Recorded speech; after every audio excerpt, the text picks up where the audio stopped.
Hello everyone, welcome back to Guiding Star Online Tuition Center. நம்ம இன்னைக்கு இந்த வீடியோவில் 10th Social Science Unit 1 Part 2 video பார்க்க போகிறோம். ஏற்கனவே Part 1 போட்டிருக்கோம், சில டாபிக்ஸ் அதில் பார்த்துருக்கோம். Outbreak of first world war அதை பற்றி தான் இப்போ பார்த்துட்ருக்கோம் இல்லையா. அதில் Part 2 வீடியோ இன்றைக்கி பார்க்க போகிறோம். ஓகேவா? இதில் ஏதாவது டவுட்டு உங்களுக்கு புரியல, ஏதாவது ஒரு டாபிக் புரியல அப்படின்னா எனக்கு கமெண்ட் பண்ணுங்கள், நான் உங்களுக்கு எக்ஸ்பிளைன் பண்ணுறேன். வீடியோக்குள்ளே போகலாமா? லாஸ்ட்டாக நம்ம பார்த்தது இம்பீரியலிசம். இம்பீரியலிசம்ன்றது நான் சொன்ன மாதிரி கேபிட்டலிசமோட ஒட்டுமொத்த சிஸ்டம் தான் இம்பீரியலிசம் அப்படின்றத நம்ம பார்த்தோம். இப்போது rivalry of great powers. Rivalry of great பவர்ஸ்னால் பெரிய பெரிய பவரில் இருந்து எப்படி போட்டி ஸ்டார்ட் ஆச்சு அப்படின்றத பார்க்க போகிறோம். ஃபஸ்ட்டு பாருங்கள், யூரோப். இந்த 19th century European powers had colonised many other countries. 19th centuryயில் யூரோப்பியன் பவர்ஸ்லாம் என்ன பண்ணாங்க அப்படின்னா மற்ற நிறைய கண்ட்ரீஸ் எல்லாம் காலனைஸ் பண்ண ஆரம்பித்தாங்க. காலனைஸ்னால் என்ன? அடக்கி ஆள்றது தான். அதெல்லாம் யூரோப்பியன் பவர்ஸ் பண்ணிட்டு இருந்தாங்க. ஓகேவா? By 1880, most of the Asian countries had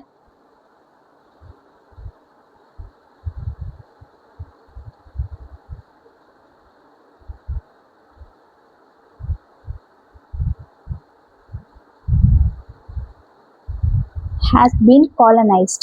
Only Africa was left. அதாவது 1890ல் என்ன பண்ணாங்க, நிறைய யூரோப்பியன் கண்ட்ரிஸை காலனைஸ் பண்ண இது பண்ணிட்டாங்க. ஆஃப்ரிக்கா மட்டும் அதில் மிச்சம் வச்சுட்டாங்க. The left occupation division and colonisation of Africa took place from 1881 to 1914. அந்த விட்டு வச்ச அந்த ஆஃப்ரிக்காவையும் அதோட ஆக்குபேஷனை வேலை செய்கிறதையும் அதோட டிவிஷன் அதோட காலனைசேஷன் எல்லாத்தையுமே எப்போ எடுத்துக்கிட்டாங்க அப்படின்னா 1881 1914 வரைக்கும் அவங்க விட்டு வச்சதை அவங்க எடுத்துக்கிட்டாங்க.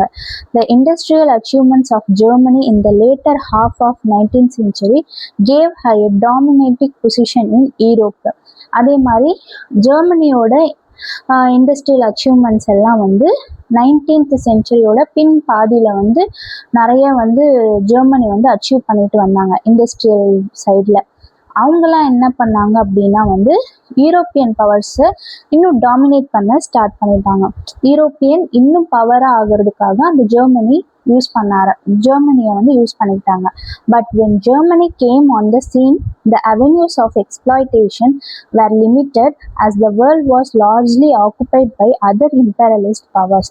ஆனால் ஜெர்மனி சில விஷயத்தினால அது எக்ஸ்ப்ளாய்டேஷன் அது அழிஞ்சு போனதுனால, அந்த இண்டஸ்ட்ரியல் பவர்ஸ் எல்லாம் ஜெர்மனிக்கிட்டேருந்து அழிஞ்சு போனதுனால என்ன ஆச்சு, வேர்ல்டே பெரிய அளவில் மற்ற கண்ட்ரீஸ்க்கு இம்பீரியலிஸ்ட் பவர்ஸ் மற்ற கண்ட்ரீஸ் எல்லாம் ஆக்குப்பை பண்ணுற அளவுக்கு வந்துருச்சு. அதாவது ஜெர்மனி இண்டஸ்ட்ரியல் பவரில் அதிகமாக இருந்துச்சு.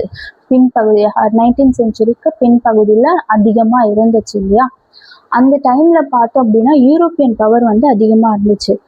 பட் ஜெர்மனி அதோட இண்டஸ்ட்ரியல் பவரை இழக்கும் போது மற்ற யூரோப்பியன் கண்ட்ரிஸை தாண்டி மற்ற கண்ட்ரிஸும் அதோட இம்பீரியலிஸ்ட் பவர்ஸை ஆக்குப்பை பண்ணிக்குதுன்னு சொல்கிறாங்க.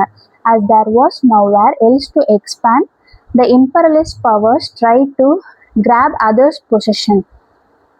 இப்போ அது நிறைய எக்ஸ்பேண்ட் ஆகிட்டே போனதுனால இந்த மாதிரி ஒவ்வொரு கண்ட்ரியாக இம்பீரியலிஸ்ட் பவரை எல்லாமே எடுத்துக்கிட்டதுனால அப்பயே அது பெருகிட்டே போச்சு. After 1870, England, France, Belgium, Italy and Germany join in the scramble for colonies. அதுக்கப்புறம் 1870 அப்புறம் என்ன ஆச்சு அப்படின்னா England, France, Belgium, Italy and Germany இந்த 5 கண்ட்ரிஸுமே என்ன பண்ணாங்க, காலனிஸ்க்காக போராட ஸ்டார்ட் பண்ணிட்டாங்க. ஏன்னா யூரோப்பியனும் பவர் அதிகமாக இருந்திருக்கு, அதே மாதிரி மற்ற கண்ட்ரிஸும் இம்பீரியலிசம் பவரை எடுத்துக்கும் போது இந்த England, France, Belgium, Italy, Germany இவங்கெல்லாம் ஒன்று சேர்ந்து போராட்டம் ஸ்டார்ட் பண்ணிட்டாங்க. Clashes amongst great powers. Despite the lead in industrial growth and the control of a vast empire, England was not satisfied. என்னதான் வந்து இண்டஸ்ட்ரியல் க்ரோத்தாக இருந்தாலுமே வந்து இங்கிலாண்டோட எம்பையர் வந்து சாட்டிஸ்ஃபைட் ஆகாமல் தான் இருந்தாங்க. England was in competition with Germany and the United States which were producing cheaper manufactured goods and thus capturing England's markets. England வந்து Germany கூட போராட்டம் பண்ணிட்டு இருக்கும்போது, ஜெர்மனி கூடயும் யுனைடெட் ஸ்டேட் கூடயும் போராட்டம் பண்ணிட்டு இருக்கும்போது இங்கிலாண்டோட மார்க்கெட்லாம் வந்து மற்ற கண்ட்ரிஸ் வந்து கேப்சர் பண்ண ஸ்டார்ட் பண்ணிட்டாங்க. National rivalry led to frequent clashes between these great powers in Asia and Africa and Europe.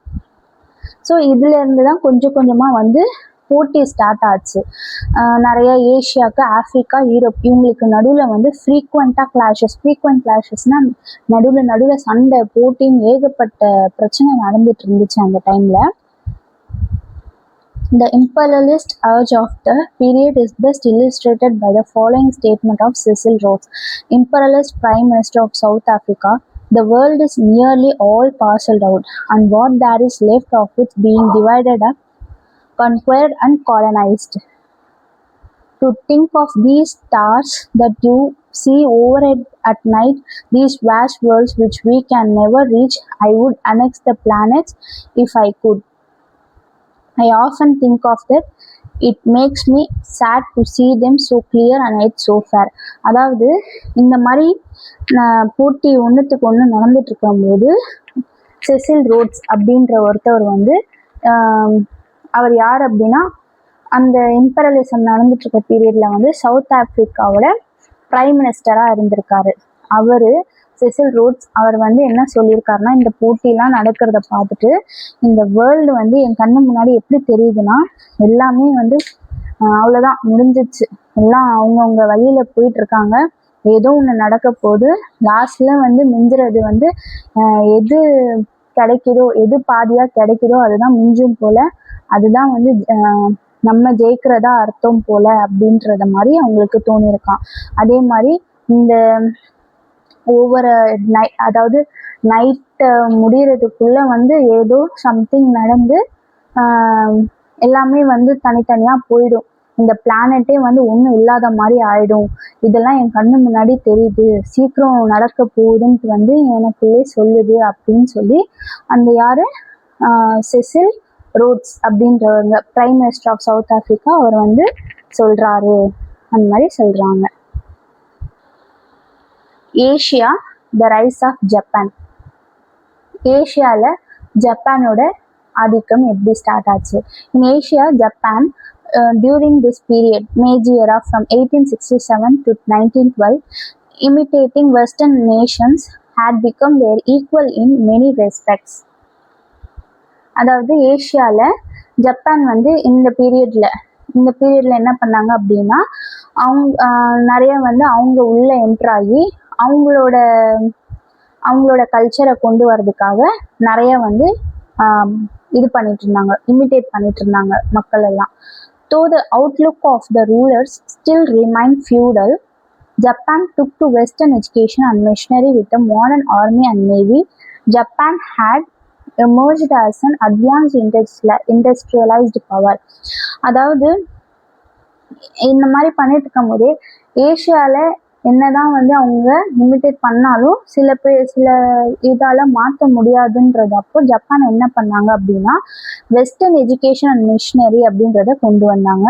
அதுவும் இல்லாமல் அவங்க மாடர்ன் ஆர்மி அண்ட் நேவியும் கொண்டு வந்து ஒட்டுமொத்த இண்டஸ்ட்ரியல் பவரையும் வந்து அட்வான்ஸ் ஆக்கிட்டாங்க. அதாவது இந்த ஜப்பான் தான் வந்து புதுசாக கண்டுபிடிச்சி மாடர்ன் ஆர்மி நேவி எல்லாம் கொண்டு வந்து மிஷினரிஸ் எல்லாம் கொண்டு வந்துட்டாங்க. ஸோ அவங்க இதெல்லாம் கொண்டு வந்து ஏஷியாவை தம் பக்கம் இருக்கிறதுக்காக அவங்களோட ஆட்சியை வந்து ரைஸ் பண்ணுறதுக்காக அங்கே ஸ்டார்ட் பண்ணாங்க. In imperialistic aggressions also Japan follow the Europe. அதே மாதிரி இந்த இதை பார்த்துட்டு என்ன பண்ணியிருக்காங்க அப்படின்னா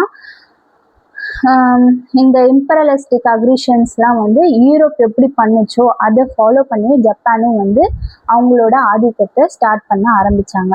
இன் 1894 she forced a war on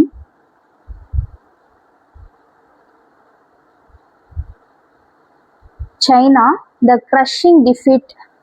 அதாவது ஒரு ஒரு கட்டத்தில் வந்து இவங்க பண்ண இதனால என்ன ஆச்சு, ஜப்பானுக்கும் சைனாக்கும் வந்து வார் ஸ்டார்ட் ஆக ஆரம்பிச்சிச்சு. The crushing defeat of China by little Japan in the Sino Japanese war 1894 to 95 surprised the world. இந்த இதில் இவங்களுக்கு வார் நடந்துச்சு இல்லையா, அதில் வந்து சைனா வந்து என்ன ஆயிடுச்சு, தோற்று போச்சு. இந்த லிட்டில் ஜப்பான் வந்து சைனாவை தோக்கடிச்சிச்சு. எதுலனா சைனோ ஜாப்பனீஸ் வார் எப்போ நடந்துச்சு, 1894 to 95. நோட் பண்ணிக்கோங்க, ஓகேவா, இதெல்லாம் இம்பார்ட்டன்ட்.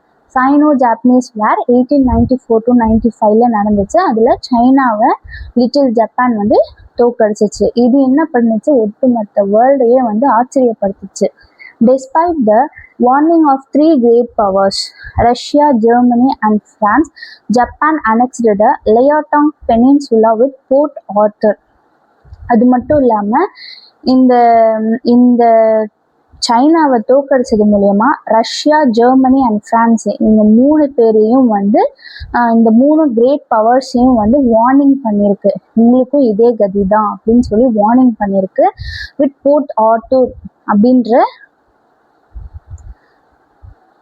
ஒரு ஆள், ஒரு மேன் அவங்களோட இதில் வந்து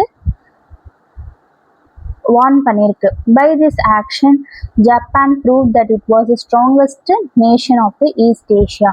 இது மூலயமா என்ன ஆச்சு, ஈஸ்ட் ஏஷியா ஃபுல்லாக ஜப்பான் கவர் பண்ணி அவங்க தான் ஸ்ட்ராங்கஸ்ட் நேஷன் அப்படின்றத ப்ரூஃப் பண்ணிட்டாங்க. Japan, however, in view of pressure mounted by European powers, soon gave up its claim over Port Arthur. அதாவது ஒரு நிமிஷம், நான் போர்ட் ஆர்த்தூர்ன்றது ஊரா ஒரு மெம்பரா நான் பார்த்துட்டு வந்துடுறேன். அதாவது போர்ட் ஆர்த்தூர்ன்றது வந்து ஒரு பகுதி மாதிரி, அதாவது ஒரு ஜப்பான் வந்து அது எந்த இடத்துல ஃபேமஸாக இருக்கும் அந்த இடத்த வந்து போர்ட் ஆர்த்தூர்னு சொல்லி அவங்க மென்ஷன் பண்ணியிருக்காங்க. இப்போ Japan, however, in view of pressure mounted by European powers, soon gave up its claim over Port Arthur. Port Arthur மூலமா வந்து யூரோப்பியன் பவர்ஸையுமே வந்து என்ன பண்ணியிருக்கு, அதாவது ஜப்பான் இந்த மாதிரிலாம் வார்னிங் பண்ணதை பார்த்து யூரோப்பியன் பவர்ஸ் வந்து ப்ரெஷர் கொடுக்குது ஜப்பான் மேலே. Russia took advantage of this and sent a large army to Manchuria. அதே மாதிரி இந்த யூரோப்பியன் பண்ணதை அட்வான்டேஜாக எடுத்துக்கிட்டு ரஷ்யாவும் என்ன பண்ணியிருக்காங்க, ஒரு லார்ஜ் ஆர்மி வந்து மஞ்சூரியாவுக்கு அனுப்பியிருக்காங்க. Japan entered into an alliance with England in 1902 and demanded that Russia withdraw troops from Manchuria. அதே மாதிரி ஜப்பான் இங்கிலாந்து கூட அலைன்ஸ் வச்சுக்கிச்சு. எப்போனா 1902.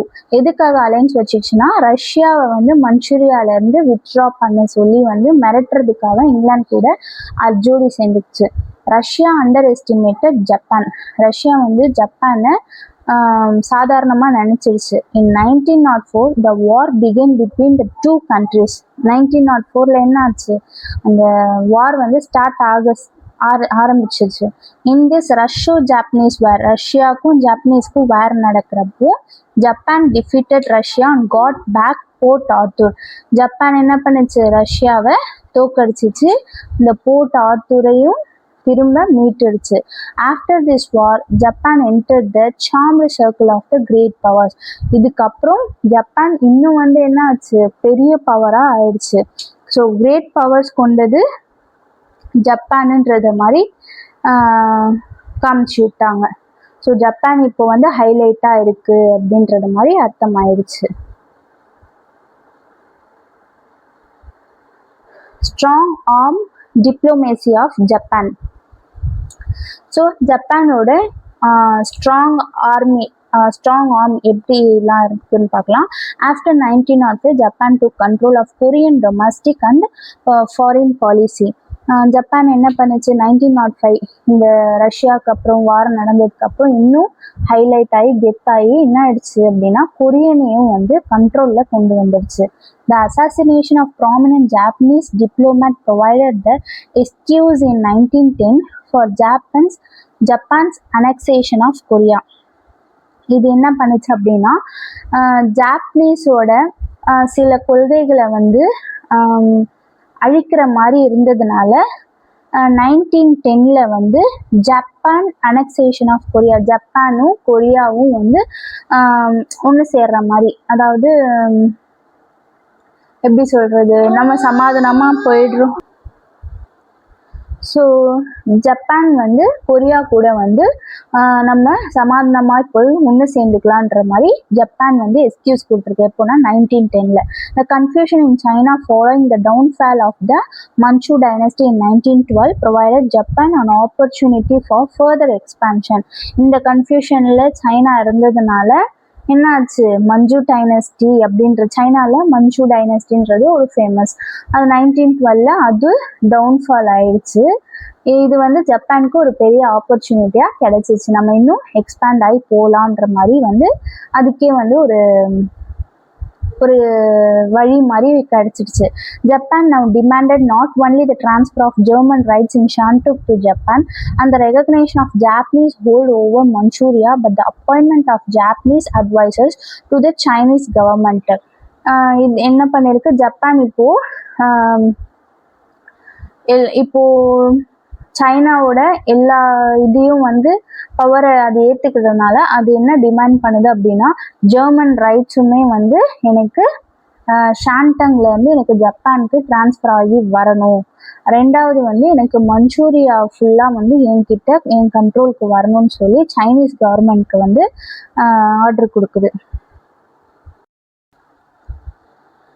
This strong arm diplomacy aroused the hostility of both China and the European powers.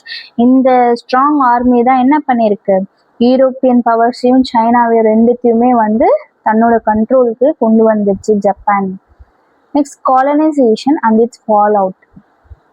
Colonisation எப்படி start ஆச்சு, எதெல்லாம் கூட்டு சேர்த்துச்சு, அது எப்படி வீழ்த்துச்சு அப்படின்றத பார்க்கலாம். In 1876, barely 10% of Africa was under European rule. அதாவது 1876ல ஆப்பிரிக்காவோட 10% வந்து யூரோப்பியன் கண்ட்ரோலில் தான் இருந்திருக்கு. By 1900 practically the whole of Africa was colonized. 1900ல என்ன ஆச்சு, ஃபுல் ஆப்பிரிக்காவே வந்து யூரோப்பியனால காலனைஸ் பண்ணிட்டாங்க. Britain, France and Belgium had divided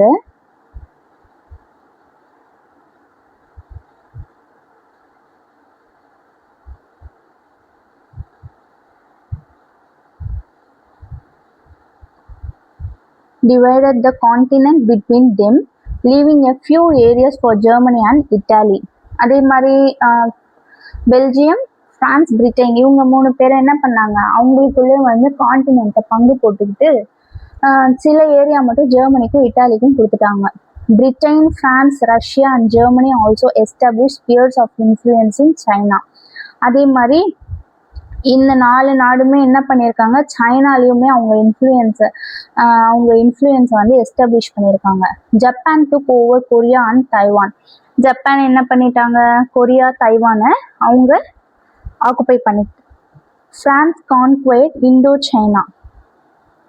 France என்ன பண்ணிச்சு, இண்டோ சைனாவை கான்குவேர்னா வென்று ஏற்றுக்கிட்டாங்கன்னு அர்த்தம். அதாவது இவங்களை தோக்கடிச்சு இவங்களை வந்து இவங்க கண்ட்ரோலுக்கு, பிரான்ஸ் கண்ட்ரோலுக்கு கொண்டு வந்துட்டாங்க. The US took the Philippines from Spain and Britain and Russia agreed to partition Iran. அதே மாதிரி யூஎஸ் என்ன பண்ணிருக்கு, ஸ்பெயின்ல இருந்து பிலிப்பைன்ஸையும் பிரிட்டனையும் வந்து யூஎஸ் கண்ட்ரோலுக்கு கொண்டு வந்துச்சு. ரஷ்யாவும் என்ன பண்ணிச்சு, ஈரானோட பார்ட்டிஷன் ஆகலான்னு சொல்லி இந்த மாதிரி ஒவ்வொரு நாடும் அதுக்குள்ளே வந்து பேசி அவங்களுக்குள்ளே வந்து ஒன்றுக்கு ஒன்று கூட்டு சேர்ந்துக்கிட்டாங்க.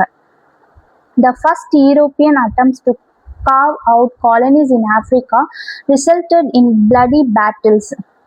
ஸோ இந்த ஃபர்ஸ்ட் யூரோப்பியன் அட்டம்ஸ் தான் வந்து ஆப்பிரிக்காவில் ஸ்டார்ட் பண்ணாங்க. அவங்க யூரோப்பியன் ஆப்பிரிக்காவில் அட்டாக் ஸ்டார்ட் பண்ணும்போது தான் இந்த பெரிய பேட்டிலே உருவாக ஸ்டார்ட் ஆச்சு. The French had to fight a long and bitter war to conquer Algeria and Senegal. French என்ன பண்ணுச்சு, அதே மாதிரி ரொம்ப பெரிய ஒரு வாரை கிரியேட் பண்ணி அல்ஜீரியாவையும் செனிகலையும் வந்து அது கான்குயர் பண்ணணும், ஆட்சி செய்யணும்னு சொல்லி ஃபைட் பண்ணுச்சு. The British lost to Zulus 1879 and to the Sundanese Army 1884. British என்ன பண்ணுச்சு, ஜூலூஸ் சுண்டனிஸ் அப்படின்ற ஆர்மி இந்த இயர்ஸ்ல வந்து ஸ்டார்ட் பண்ணியிருக்காங்க. ஸோ அந்த ஆர்மி என்ன பண்ணுச்சு, பிரிட்டிஷ் வந்து லாஸ்ட் பண்ணிடுச்சு, தொலைச்சிடுச்சு. The Italian army suffered a devastating defeat at the hands of an Ethiopian army at Adowa 1896. அதே மாதிரி இட்டாலியன் ஆர்மி என்ன ஆயிடுச்சு, எத்தியோப்பியன் ஆர்மியால டிஃபீட் ஆயிடுச்சு அடோவான்ற இடத்துல 1896. இந்த மாதிரி அங்கங்க ஒவ்வொரு நாடும் வந்து தனித்தனியா வந்து சண்டை, அவங்களுக்குள்ளே ஜோடி சேர்ந்துக்கிட்டு இவங்களை அழிக்கணும், இவங்களை அழிக்கணும் அப்படின்னு சொல்லி மாறி மாறி அவங்களுக்குள்ளே வந்து சின்ன சின்ன வாரா ஸ்டார்ட் பண்ணதுதான் வந்து ஒரு பெரிய வார், அதாவது ஃபர்ஸ்ட் வேர்ல்டு வாரா வந்து இது பிரேக் ஆச்சு. ஓகேவா? ஸோ இது நெக்ஸ்ட் வீடியோவில் நம்ம ஃபர்ஸ்ட் வேர்ல்டு வார் எப்படி வந்து ஸ்டார்ட் ஆச்சு, எது மூலியமாக ஸ்டார்ட் ஆச்சு, யார் யாரெல்லாம் எந்தெந்த நாடுலாம் அதில் பார்ட்டிசிபேட் பண்ணியிருக்காங்க, யார் யார் எந்தெந்த நாடு அதில் கூட்டு சேர்ந்துருக்காங்க அப்படின்றதெல்லாம் நம்ம நெக்ஸ்ட் வீடியோவில் பார்க்கலாம். ஸோ இன்னைக்கு எடுத்த டாப்பிக்கில் ஏதாவது உங்களுக்கு கன்ஃபியூஷனாக இருக்குது, புரியல அப்படின்னு உங்களுக்கு ஃபீல் ஆச்சு அப்படின்னா எனக்கு கமெண்ட் பண்ணுங்கள், ஆர் என்னோட நம்பருக்கு காண்டாக்ட் பண்ணுங்கள், நான் உங்களுக்கு தனியாகவே நான் எக்ஸ்பிளைன் பண்ணுறேன். ஓகேவா? ஸோ நம்ம நெக்ஸ்ட் வீடியோவில் பார்க்கலாம். பாய் பாய்.